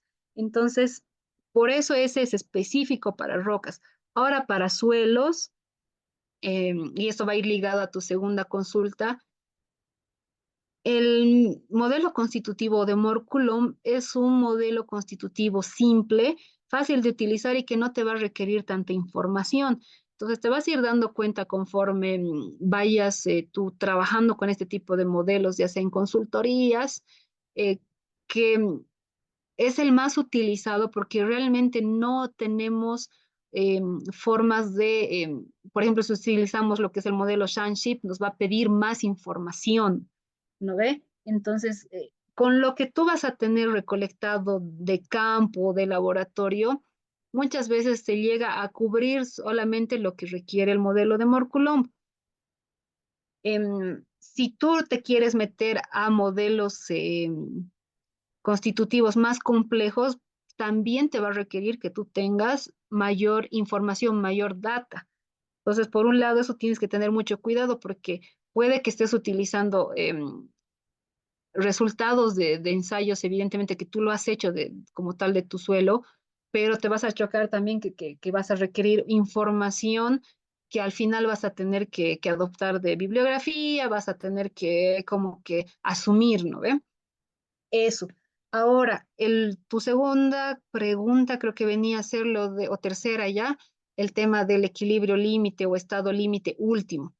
El estado límite último, o sea, nosotros cuando vamos a realizar lo que es un análisis eh, de cualquier tipo, sea geotécnico, generalmente nosotros vemos lo que son el estado límite último, que es el ELU, y el estado de serviciabilidad, que es el SLS. Entonces, cuando nosotros estamos viendo lo que es análisis de estabilidad de taludes, este cae dentro de lo que es el estado límite último. Por eso es que realizamos los métodos de equilibrio límite, ¿no? Es el límite que te está diciendo tiene que ver con lo que es el estado de límite, el estado último, ¿no? Entonces, por el mismo hecho de que cuando nosotros realizamos un análisis de estabilidad de taludes, estamos llegando a la falla, estamos alcanzando lo que es nuestro estado límite último del suelo. Entonces, en ese caso, sí te sirve eh, la utilización de un, que se llama de lo que es el modelo constitutivo de Morculom. Si recuerdas de la clase de anteayer, había una diapositiva justamente que dice, es válido utilizar el modelo constitutivo de Morculom, que es elastoplasticidad perfecta, porque estamos solamente cuando hacemos estabilidad de taludes, queremos obtener lo que es un ODF o un FOS, ¿no? Un factor de seguridad, que tiene que ver con nuestra resistencia última a alcanzar y al cual vamos a llegar a la falla. Entonces, por eso no está sacado, o sea, la información que tú, los resultados que tú obtengas utilizando un Morculom, que es como te decía, un modelo constitutivo simplista, va a ser correcto, no te preocupes por ello. Pero, por ejemplo, si tú ya vas a realizar lo que es aparte de que tú quieres ver el tema del factor de seguridad en un talud, quieres ver ya meterte con lo que son deformaciones, tal vez estás viendo terraplenes, es uno de los ejemplos también que con el análisis de estabilidad de taludes ya estás viendo terraplenes, entonces tienes que considerar métodos constructivos, tienes que considerar lo que son asentamientos, y todo este tipo de deformaciones, y ahí tu morculum ya no te sirve, ¿no? Entonces, eso hacía énfasis en la primera clase, porque el morculum no te va a dar deformaciones realistas. Y en si tú ya vas a trabajar, como te decía, con terraplenes, vas a considerar métodos constructivos, lo mismo para lo que son presas y demás, tu modelo constitutivo de Morculum se va a quedar corto y no te va a dar los asentamientos, las deformaciones laterales correctas, ¿no? Y ahí es importante que ya utilices otro tipo de modelos constitutivos eh, que te da la posibilidad de usarlos en los softwares, ¿no? Entonces, básicamente eso. Y si tú ya utilizas esos otros métodos constitutivos, te vas a dar cuenta que ya vas a entrar a tocar otros parámetros. Te va a pedir lo que es los coeficientes de compresibilidad, el de volumen constante, que los vas a obtener de la consolidación, vas a utilizar permeabilidad, vas a utilizar lo que es ya factores de tiempo. Entonces, en softwares como el Plaxis, tú le puedes hacer esos métodos constructivos, o ya sea utilizando estos coeficientes o tú diciéndoles, al software, método constructivo, se lo va a realizar en 10 días, un ejemplo, se deja consolidar otros 10 días, ¿qué va a pasar? Y entonces puedes hacer todo un ramal de esa secuencia, ¿no? Entonces, creo que con eso he respondido tus consultas. No sé si había algo más que me has preguntado, tal vez me ¿Y estoy olvidando. cuándo se usa, bueno, normalmente usamos pseudoestático, ¿no? Pero ¿cuándo tendría Ah, que sí. usar pseudodinámico? Sí, el pseudoestático lo utilizamos en la mayoría de los casos cuando vemos lo que son los métodos de equilibrio límite, ¿no? Los que son los convencionales, que son los 2Ds que utilizan el factor de seguridad y hacían todo el cálculo que veíamos con el radio, el punto de origen y empieza a hacer la iteración de diferentes superficies de falla. En ese caso, sí se utiliza este pseudoestático. En primera instancia, porque el software no te pide más nada, lo más básico. Y segundo, porque si no me, si mal no recuerdo, el día de ayer yo les decía que un método simplista justamente es el de Newmar, el pseudoestático. ¿Por qué? Porque te pide ciertos coeficientes que tú en base, incluso si ustedes agarran la normativa del guía del diseño antisísmico que tenemos vigente, para ciertas áreas de nuestro país, nos van dando ciertos coeficientes y con esos nosotros podemos transformar y obtener el KY y el KX, ¿no? Que nos pedían esto. Entonces, esos son los que se los ingresan a los softwares, ya sea el del GeoStudio, el del Slide, pero el pseudo dinámico que tú indicas, te recomendaría utilizarlo si tú tienes nuevamente la disponibilidad de datos. Tendrías que tener lo que son los registros de los sismógrafos, tendrías que tener em, creo que ayer les decía, toda esta información de parámetros dinámicos del suelo y te recomendaría que los utilices únicamente si estás en algún sitio donde se tenga evidencia histórica de que es obviamente un sitio que va propenso a sismos con alta repetición a lo largo de los años, ¿no? Entonces, ahí sí te recomendaría, y obviamente es un proceso largo porque hay softwares que te van a permitir tú meter estos espectros, tanto el espectro como los registros históricos de los sismos, ¿no? Y entonces te ayuda a determinar de mejor manera, obviamente mucho más exacto, eh, los factores que ya van las fuerzas horizontales, verticales que van a incluir, implicar, perdón, dentro del modelo, ¿no? Entonces, esa es la recomendación, pero si estás en un lugar, por ejemplo, como el de La Paz, yo no vería necesario que tú utilices un pseudodinámico. Ahora, si estás, no sé, en Yacuiba, Villamontes, creo que se tienen no más indicios de que ha habido eventos históricos de sismo catastróficos y de alta magnitud, y tienes la información que la puedes conseguir tal vez del Instituto del San Calixto y toda esa información, ya puedes utilizar lo que es los pseudodinámicos, ¿no? Es la recomendación que yo te podría dar al respecto. Otra consultita, Inge, hablaba con un geotecnista que es este ingeniero Gabriel Rodríguez, que, ¿Ya? y él decía lo que está, digamos, tenemos la guía sísmica, ¿no? Y tenemos para diferentes periodos de retornos que son PGA, y dice Ujú. que con estos PGA no se diseña, sino que se calcula la aceleración pseudoestática. Ese PGA es un parámetro nada más. Después dice que hay un cálculo más. Y eso Claro, ya, claro. yo ya no he visto.